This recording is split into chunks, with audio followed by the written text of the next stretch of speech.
O que será que mede a qualidade de uma arquitetura? Se você gosta desse tema, já curte esse vídeo, se inscreve aqui no canal para receber notificação de outros temas como esse.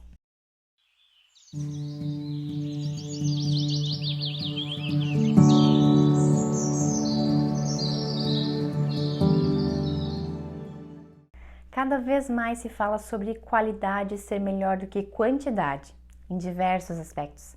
Mas quando se fala de arquitetura, o que será que mede? Quais os princípios que qualificam uma arquitetura? A gente vive em um mundo onde muitas vezes na arquitetura a qualidade é medida pela estética, mas nós já sabemos que existem diversos projetos icônicos, renomados e famosos que, apesar de uma estética interessante, não funcionam. Temos edifícios insustentáveis que consomem uma energia absurda para trazer conforto térmico para quem está lá dentro. Nós temos edifícios que trazem tristeza para as pessoas, que geram muitas vezes até depressão. E mesmo que os projetos não sejam tão famosos assim, nós temos uma série de casas aí insalubres, porque não consideraram insolação, ventilação e clima na sua concepção, ou projetos que são tão mal distribuídos que geram inúmeros conflitos na rotina das pessoas. Sim, muitas vezes a arquitetura é falha. Mas tem um autor, o arquiteto Peter Zumthor, que traz uma reflexão sobre o que torna uma arquitetura de qualidade, mesmo que ela não seja tão icônica ou renomada. O Peter Zumthor afirma que a qualidade da arquitetura é medida ao quanto essa obra toca no ser humano. Esse tocar é como a arquitetura se relaciona, acolhe, abraça e influencia o ser humano. E esse toque, essa interação da arquitetura com o ser humano é algo tão instantâneo que nós não temos nem tempo de pensar ou raciocinar se nós gostamos ou não de uma arquitetura. Esse julgamento faz parte da nossa natureza. Nós julgamos o tempo todo porque isso faz parte da nossa sobrevivência.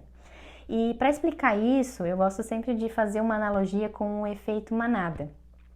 O efeito manada, ele fala sobre como nós agimos por impulso, mesmo sem nos perguntar sobre o que está acontecendo. Por exemplo, se eu vejo uma pessoa correndo para um lado, eu não vou ficar ali parado e me perguntar o que está acontecendo antes de eu correr também. No meu instinto de me proteger, eu também vou correr. E nesse sentido, a gente julga o tempo todo as situações. Se alguém pode fazer algum mal para mim, se tem uma situação de risco, em um ambiente, um piso escorregadio, uma pirambeira, um objeto cortante. Então, da mesma forma, isso acontece com a arquitetura, esse julgamento. E o mais interessante é que isso acontece de forma diferente para cada pessoa. E para a gente entender como isso acontece, nós precisamos compreender como nós aprendemos determinadas situações, julgando elas como boas ou nem tão boas assim. E para isso eu gosto de dizer que nós temos uma espécie de um HD emocional aqui dentro. Esse HD, ele armazena todas as informações desde que nós nascemos, através das nossas experiências com os nossos 5 sentidos. Tudo aquilo que nós temos contato pela primeira vez, abre uma pastinha lá nesse HD e guarda a emoção que você teve. Ou seja, o significado de cada coisa vai depender muito da experiência de cada pessoa. Sabemos que um piso é escorregadio, que é um perigo, certamente porque a gente já caiu ou viu alguém cair. Ou que um objeto é cortante, porque provavelmente a gente já se machucou. Em relação às pessoas, por exemplo, é a mesma coisa. Nós somos treinados ao longo da nossa vida para ler microexpressões.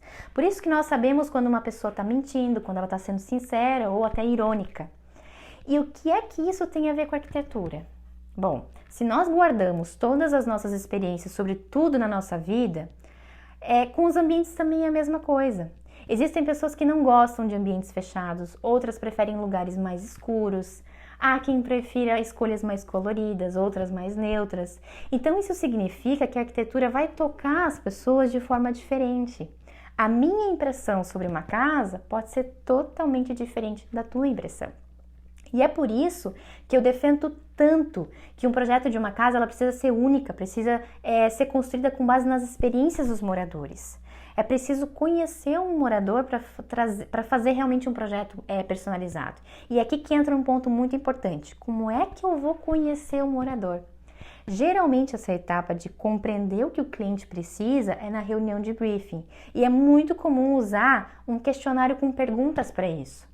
Mas será que é possível conhecer questões que estão lá no nosso HD emocional dessa forma? Será que só perguntando, por exemplo, qual é o estilo estético da casa que essa pessoa prefere, eu consigo realmente compreender o que ele precisa?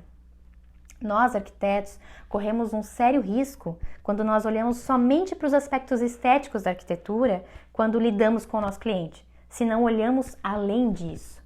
Primeiro, porque você estudou arquitetura e tem entendimento muito mais claro sobre estilos, materiais, soluções construtivas, mas o seu cliente não tem acesso a tudo isso.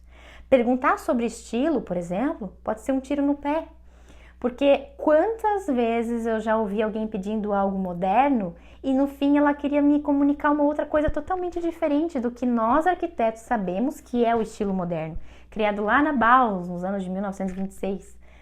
E o segundo erro é não ter a compreensão sobre o comportamento humano. Afinal, a arquitetura é cenário dos comportamentos humanos. Se eu olho apenas para as partes funcionais, de execução de tarefas, por exemplo, e ignoro a parte emocional, como é que eu vou tocar aquela pessoa que vai usar a minha arquitetura?